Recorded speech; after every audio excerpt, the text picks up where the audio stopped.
E o nosso tema de hoje é o ensino religioso nas escolas públicas. Quem está presente conosco aqui no nosso estúdio é o professor Luiz Antônio Cunha, titular da Universidade Federal do Rio de Janeiro e também coordenador do Observatório da Laicidade do Estado, também da mesma universidade. E se você quiser enviar suas sugestões, pautas ou críticas sobre o nosso programa, envie um e-mail para a gente no trocandoideias@mpd.org.br. Ou então entre no nosso site, que é www.mpd.org.br. Lá tem todos os detalhes do nosso programa, inclusive os dias e os horários em que vai ao ar. Professor, terminamos o bloco anterior e o senhor dizia sobre essa questão, essa importante questão da discussão sobre esse tema do ensino religioso nas escolas públicas, a importância da mídia nesse sentido de debater essa questão e também a questão do papel, qual é o papel da escola, quais têm sido essas disputas curriculares a respeito desse tema. E teve no nosso quadro Fala Povo uma pessoa que mencionou que a Constituição previa o Estado laico, mas também a liberdade religiosa. Era mais ou menos isso, professor? Explica pra gente exatamente o que significa o Estado laico e que essa situação é impossível. A Constituição, a Constituição brasileira especialmente, é resultado de diferentes composições políticas. Ela tem elementos que expressam o consenso da população brasileira. Por exemplo, liberdade de crença e de culto. Isso é um consenso. Eu acho que não há ninguém contrário a isso. Não foi assim no passado. A Constituição brasileira de 1824, outorgada pelo imperador, em nome da Santíssima Trindade, a primeira Constituição, ela era altamente restritiva. Ela determinava qual era a religião de Estado, a religião católica apostólica romana. Ela determinava que o Estado sustentasse financeiramente a Igreja Católica. Os sacerdotes eram assalariados do governo. E mais, ela restringia a outras religiões que não a católica as manifestações públicas. Os templos dessas religiões não podiam ter aspecto de templo. Tinham que ser semelhante a edifícios particulares. Era escondido, né? Tinha que ser escondido. Tinha que ser escondido. Condenados quase à clandestinidade. Sim, sim. Pois bem, esse é um elemento importante de consenso brasileiro. Outro importante elemento que já não... Foi um avanço tremendo. Mas avanço difícil, porque muita gente resistiu contra isso. E tem muita gente com saudade desse tempo em que havia uma religião de Estado. Pois bem, então esse é um elemento de consenso. Mas eu acho que esse é um patrimônio do povo brasileiro. Como disse uma das entrevistadas neste programa. Ela disse que se dá muito bem com gente de outras religiões. Esse é um importante patrimônio cultural, político do povo brasileiro. Nós temos o que ensinar ao mundo nessa matéria. Porque é uma diversidade incrível aqui. Diversidade incrível, e nós somos orgulhosos dessa diversidade. Dessa possibilidade das pessoas mudarem de religião.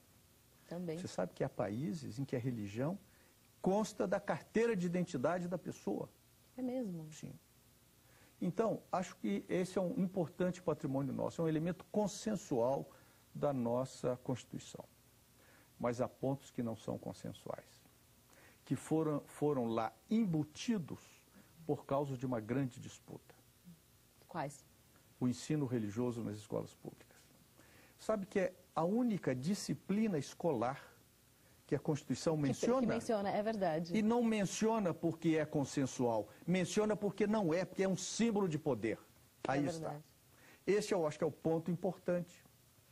Se a liberdade de crença e de culto, a liberdade de manifestação das crenças e dos cultos é consensual, ensino religioso não.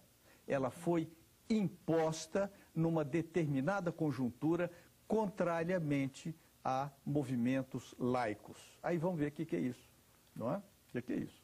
O que é um Estado laico? Atenção, o Estado laico não é igual ao Estado ateu.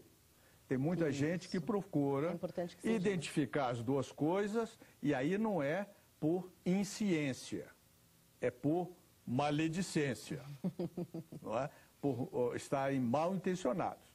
O Estado ateu é aquele que diz: toda religião expressa a ignorância, ou a alienação individual ou coletiva.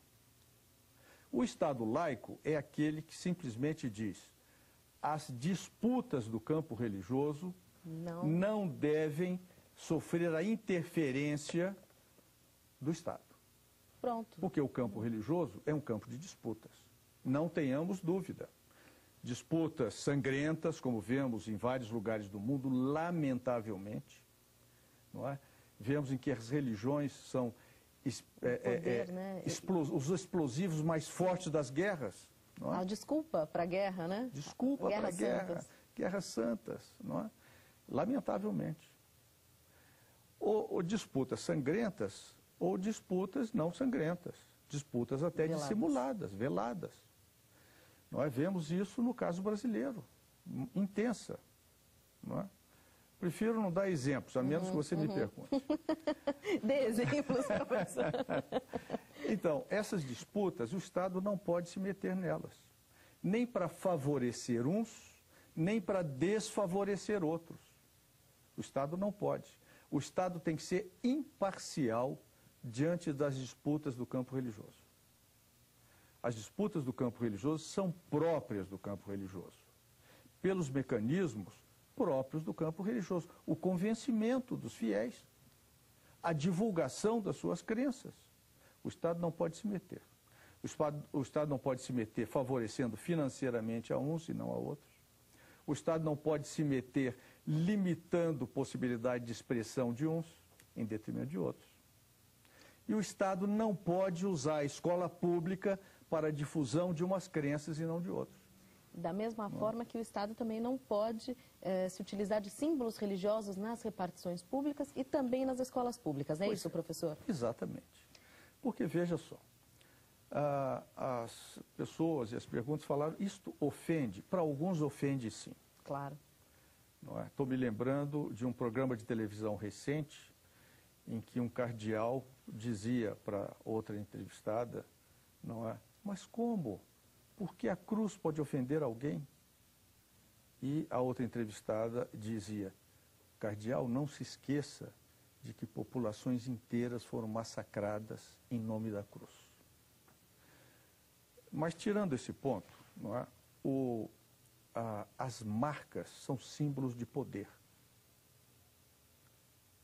Não é? E é interessante que as marcas são só de uma religião ou de uma tradição religiosa. Isso não pode acontecer. Não é porque só ofende ou não ofende. Em respeito a todas as religiões, claro. As religiões. E a quem não as tem.